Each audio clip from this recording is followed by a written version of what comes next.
Olá, hoje o Diário Cast recebe o deputado federal Patrus Ananias, com vasta experiência política e o seu vínculo com a região, sendo, como se diz, anfitrionado pela vereadora Juliane, que está aqui mais uma vez marcando presença.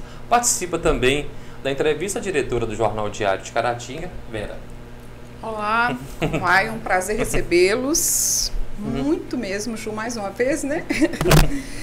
E vamos lá, Zé, pode começar. Um dos motivos, está até nas mãos da Vera, a sua vinda a Caratinga é esse livro que o senhor vai lançar na Academia Caratinguense de Letras. Do que trata? O nome já diz tudo, mas eu gostaria que o senhor falasse quais as reflexões, esse livro que o senhor faz do Brasil hoje. Primeiro, eu quero saudar fraternalmente vocês que estão aqui conosco, nos entrevistando, né? A Vera, o José, as pessoas que estão também sintonizadas conosco, dizer da minha alegria de estar mais uma vez aqui em Caratinga, aqui com a Juliane, a nossa vereadora, o Luciano, companheiro dela, é o coordenador do nosso mandato aqui na região. Então é com muita alegria que a gente está aqui mais uma vez e vamos amanhã fazer o lançamento deste livro, que é um livro que reúne textos que eu fui publicando ao longo da vida. Aí tem textos que já saíram em livros, inclusive. O primeiro dele, o texto sobre o Guimarães Rosa. Sertão a Forte Palavra. Sertão a Forte Palavra. Já foi publicado também um livro que tem texto sobre o Guimarães Rosa, está mencionado aí. Tem um texto também sobre Machado de Assis, que eu trabalho mais especificamente a questão racial, mostrando que o Machado de Assis não foi omisso em relação à questão da escravidão e do racismo no Brasil. E a sua obra-prima, As Memórias Póstumas de Brás Cubas, é uma denúncia muito vigorosa, só que o Machado de Assis era sutil. A gente tem que ler uma, duas, três vezes para perceber. Então. E tem também aí nesse livro um outro texto que foi também mais elaborado, e também já foi publicado em livro, que é um texto sobre educação. Foi escrito em homenagem a um grande amigo, o padre Königs, um jesuíta de Belo Horizonte. Ele pediu, quando fez 80 anos, um livro de presente sobre educação. E ele relacionou as pessoas que ele queria que escrevessem. E eu fui incluído entre elas. Então é um texto também mais trabalhado, mais refletido, né, que está presente aí quando eu falo das questões relacionadas com a educação. E outros textos são pronunciamentos que eu fiz, pronunciamentos na Câmara, algumas palestras em universidades, né, sobre temas que refletem a questão da Constituição brasileira, o Estado democrático de direitos, os direitos fundamentais, a questão das políticas públicas, sociais, a necessidade do Brasil de se afirmar como uma nação soberana e que cuida bem do seu povo e da sua gente. Então são esses os temas que estão aí presentes. O título do livro já diz muito, né? É Reflexões sobre o Brasil. É bastante amplo, né? Exatamente. E tem um texto aqui que fala assim: por que o presidente Lula é um preso político? Esse texto foi escrito quando Lula foi preso, injusta, arbitrariamente. É um texto que eu escrevi como advogado, refletindo. Eu gostei muito de o que você e depois você vai verificar, quem lê isso aí, vai verificar que as ponderações que eu fiz são muito, muito corretas. Você falou de um professor... Coloquei que o presidente Lula, de quem eu fui ministro, né, com muita honra, nos 2 primeiros governos dele, ministro do Desenvolvimento Social e Combate à Fome, quando implantamos o programa Bolsa Família. Que está fazendo 20 anos agora. 20 anos. Aí, na verdade, eu chamo a atenção para isso, que o Lula está sendo julgado politicamente por juízes, promotores, né, que estavam fazendo não um julgamento com base no direito, nas leis, mas com razões políticas. E os fatos posteriores, sobretudo a carreira depois política, tanto do promotor, que eu esqueço o nome, como do juiz Sérgio Moro, deixaram claro que as minhas ponderações estavam certíssimas, né? O juiz Sérgio Moro aceitou ser ministro do Bolsonaro, deixando claro que ele tinha uma opção política, e uma opção política de extrema direita, extremamente conservadora, e foi com esse viés que ele procurou julgar e condenar o Lula no sentido de afastá-lo da vida pública nacional. Infelizmente, ele perdeu.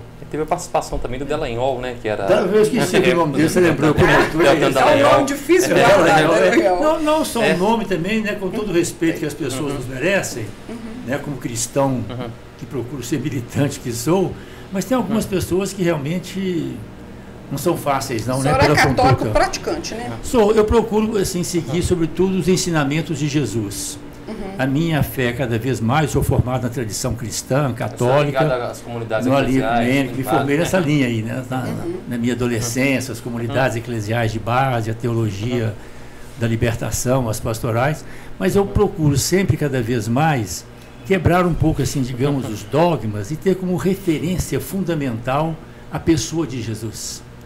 Os ensinamentos e os exemplos de Jesus. É o melhor. É o melhor, sem dúvida. Sem dúvida, é o melhor. Atravessa 2000 anos de história e vai ganhando cada vez mais alento.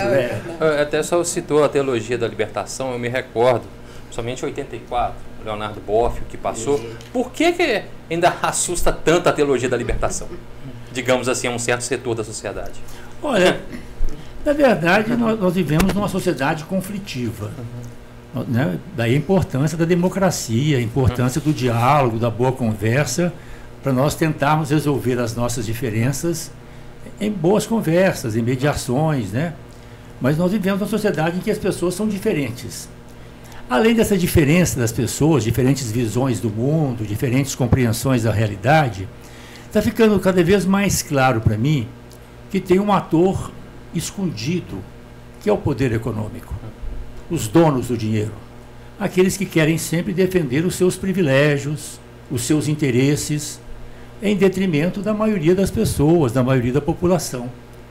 Eu não sou contra o dinheiro, mas nós não podemos viver numa sociedade em que o dinheiro seja a única referência, ou a referência fundamental. Nós falávamos aqui da pessoa de Jesus, é bom lembrar, Jesus dizia, vocês não podem servir a Deus e ao dinheiro. É mais fácil passar um camelo no fundo de uma agulha do que um rico entrar no reino dos céus. Não é que Jesus fosse contra também as pessoas que tinham dinheiro, tinha até amizades, né? Zé de Arimateia, tudo, era né? muito rico. Mas a questão é quando o dinheiro passa a ser a questão dominante na sociedade. Né? Então eu defendo, por exemplo, a propriedade. Agora, o direito de propriedade, que é um direito legítimo na Constituição, não pode ser um direito absoluto. Ele deve estar também adequado, se não mesmo subordinado, às exigências superiores do direito à vida, do projeto nacional brasileiro, do que nós queremos para o Brasil, a nossa soberania, né? Deve estar subordinada a essas exigências do bem comum. O ser humano é um ser comunitário, nós vivemos em comunidade, ninguém vive sozinho. E para nós vivermos em comunidade, nós temos que pensar também nos direitos individuais e dos direitos coletivos, nos direitos que dizem respeito às comunidades. O senhor acha que no governo anterior, na presidência, né, ele tentou diminuir o trabalho social que foi feito? Tentou diminuir, não, tentou acabar. Né? Tentou desmontar tudo. Educação, por exemplo. 4 anos de governo, 5 ministros da educação. Sim. E gravíssimas acusações de corrupção. Né? Nenhum projeto pedagógico. A omissão na saúde em relação ao Covid. Né? Ele não desmontou o SUS, porque o SUS realmente está muito presente na sociedade brasileira. É reconhecido mundialmente. O Covid mostrou a dedicação e o empenho, né, das pessoas que trabalham no SUS, médicas, médicos, enfermeiros, enfim, trabalhadores. Inclusive, o senhor visitou o Casu hoje, o Casu fez um trabalho exatamente, belíssimo, tocou meu coração lá, recuperando todo o trabalho que foi feito. Então foi o desmonte das políticas que nós montamos no governo do Lula, relacionadas com a segurança alimentar, com o apoio à agricultura familiar, as políticas da assistência social. Agora, é exatamente isso que eu penso, sabe assim, e penso com base em reflexão, conversando com pessoas, né, já uma longa trajetória política. Na verdade, o governo passado era um governo a serviço de interesses econômicos.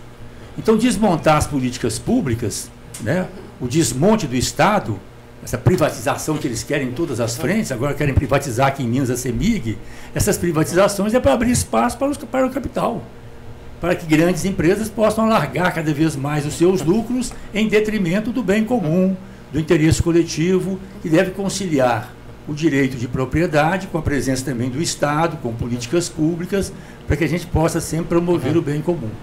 Pessoal, agora para Juliane. Juliane, nas últimas eleições, Caratinga, os deputados mais votados, a verdade não tem vínculo nenhum com o município. Qual a importância da sua ligação com o deputado Patrus justamente para fazer que Caratinga seja representada? É muito importante, né? Primeiramente agradecer aqui a presença do Patrus, é uma honra tê-lo aqui na nossa cidade, na nossa região, e sempre muito bom estar ao lado do Patrus, né? Agradecer a Vera, Zé Horta e a todo Diário de Caratinga. É muito importante nós termos essa referência, né? Nós tivemos referências também de deputados votados aqui da esquerda, tivemos muitos deputados votados aqui, inclusive o Patrus, né? Que fez uma frente devido ao nosso apoio também, né? Da nossa comunidade. E a gente teve, sim, muitos que se verteram para a direita, até por causa das redes sociais, né? Sim. Nós tivemos esse fenômeno aí das redes sociais, de deputados que fizeram tipo um guarda-chuva, mas que vieram muito também sem muitas propostas, né? Mas batendo, falando mal, a gente teve muito, mas depois a gente não viu propostas sólidas. E a gente mesmo assim, timidamente, fazendo o nosso trabalho de formiguinha, né? A Vera conhece o nosso trabalho, e ela fala assim, a Juliana não cansa, né? E a gente ali fazendo trabalho de formiguinha, subindo no morro, levando o santinho de casa em casa, fazendo ali o trabalho de militância mesmo, nós conseguimos também trazer o nome dos nossos deputados e principalmente o nome do Patrus Ananias aqui para a região. Hoje tem o Leonardo Monteiro, tem o Padre João. Leonardo Monteiro, Padre João, o Reginaldo Lopes e o da Bia, Rogério Correia, também foi votado aqui, o Sindiúti apoiou muito, né, os professores. Rogério Correia com uma atuação bastante destacada na CPI, né? Sempre muito sereno, até quando sofre ataques, muito sereno, realmente bastante muito destacada a participação dele. Colocando o nome dele com o nosso apoio para a Prefeitura de BH. Né? A Juliane falou justamente essa questão das redes sociais. Eu percebo que a direita, extrema-direita, uma avaliação minha, eu posso estar enganado, foca muito em determinadas pautas, né, pautas de costumes principalmente, parece que chama mais atenção, mas eu não vejo falando sobre educação, economia, geração de emprego. Qual a sua avaliação? Exatamente, né? Eu acho que não interessa a determinados setores da sociedade, né, esses que querem fazer política a serviço de interesses econômicos, a serviço do dinheiro, né? Não interessa a eles debater as questões com seriedade. O que nós realmente queremos para a Caratinga, o que nós queremos aqui para a região, para Minas Gerais, para o Brasil, debater com seriedade a questão das políticas públicas, educação, saúde, cultura, segurança pública, segurança alimentar, etc., né? Investimentos, obras estratégicas, obras viárias, etc., apoio, né? Apoio à agricultura, etc., à indústria, ao comércio. Não interessa a eles debaterem isso, porque há um interesse muito grande hoje de certos setores da sociedade, que se dizem neoliberais, né? Com o desmonte do Estado. A escola de Chicago. Exatamente, perfeito. Que é o desmonte do Estado, a privatização de tudo, né? Tudo nas mãos privadas. São Chicago Boys, né, que são chamados. Quando se fala em privatizar tudo, é para abrir espaços de ganho. Quando você fala em privatizar a educação em todos os níveis, é para abrir cada vez mais espaço para que o setor privado possa ganhar na educação. O mesmo raciocínio vale para a saúde, vale até para a assistência social, né? A questão da energia elétrica, por exemplo. É claro que tem setores que são próprios do setor privado. Agora, eu penso que tem determinados setores que o Estado deve estar presente, ainda que respeite o espaço do setor privado, que tem as escolas privadas, as escolas comunitárias, nenhuma dúvida. Mas é fundamental que o Estado garanta para as crianças e jovens pobres, ou para aqueles que querem estudar em escolas públicas, convivendo inclusive com pessoas de outras classes sociais, nesse convívio mais democrático, garantindo ensino de qualidade. E o mesmo valendo para outras políticas públicas. Então, o que nós estamos vendo hoje, na verdade, o que eu vejo, é uma presença muito forte dos interesses econômicos. Né? Escola sem partido existe? Não, eu tenho até um artigo sobre isso aí. Não há isso. Porque hoje a gente vive muito isso, né? Eles acham que... É o que eu coloco aí. Todos nós temos as nossas posições políticas. Sim. Todos. Ficou claro que o Sérgio Moro tinha posição política. quando ele julgou e condenou injustamente a maior liderança política da história do nosso país. Eu né, tenho assim. um amigo que ele não falou que não vai deixar o filho dele estudar numa escola federal porque ele acha que ele será altamente influenciado. Você acredita Não, nisso? de jeito nenhum. A escola... Mas discute muito, discute-se É isso. muito discutido. A escola pública é um espaço democrático.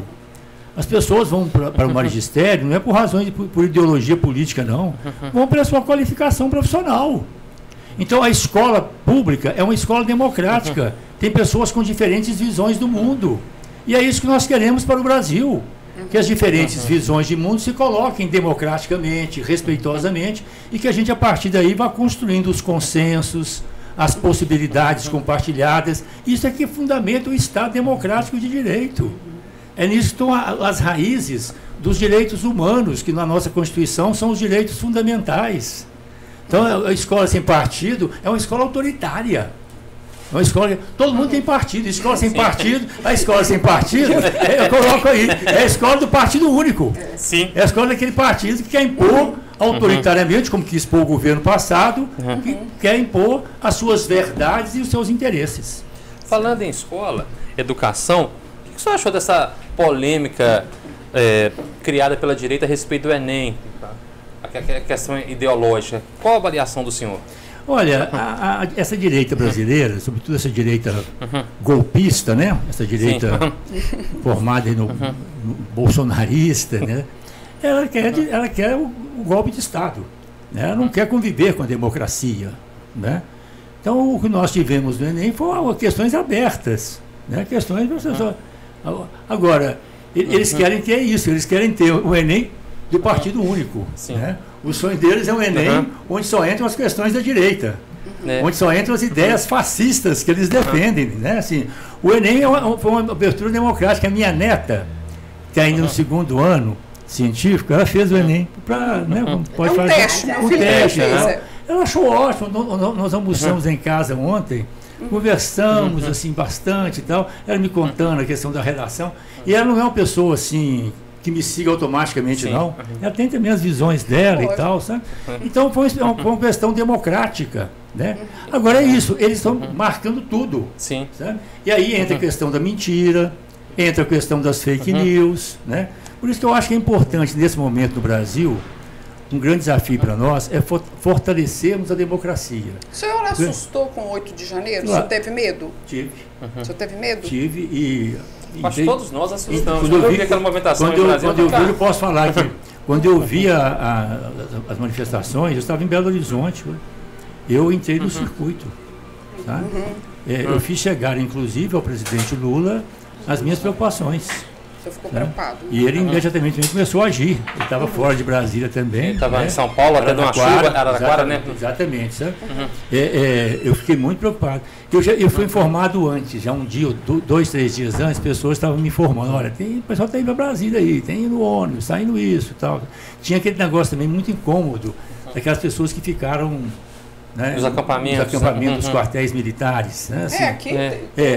E estava muito claro isso, ficou muito claro que o Bolsonaro e os seus seguidores mais próximos não têm nenhum compromisso com a democracia, eles querem destruir a democracia. E isso o Bolsonaro deixou muito claro no 7 de setembro, quando ele bateu de frente com o Poder Judiciário, o Supremo Tribunal Federal e com os valores democráticos. Então eu penso que foi importante, né, a reação democrática. Agora a CPMI, mencionamos aqui o Rogério e outras pessoas que participaram, deixou muito claro que foi realmente uma tentativa de golpe, né, que envolveu inclusive pessoas, para dizer o mínimo, envolveu pessoas muito próximas, para não dizer o próprio, né, ligadas ao então presidente da República. Agora está sendo cogitada a delação do Mauro Cid, né, que ele disse que tanto a esposa quanto um dos filhos, né, Eduardo, seriam as pessoas que mais instigavam o Bolsonaro a tomar essa atitude.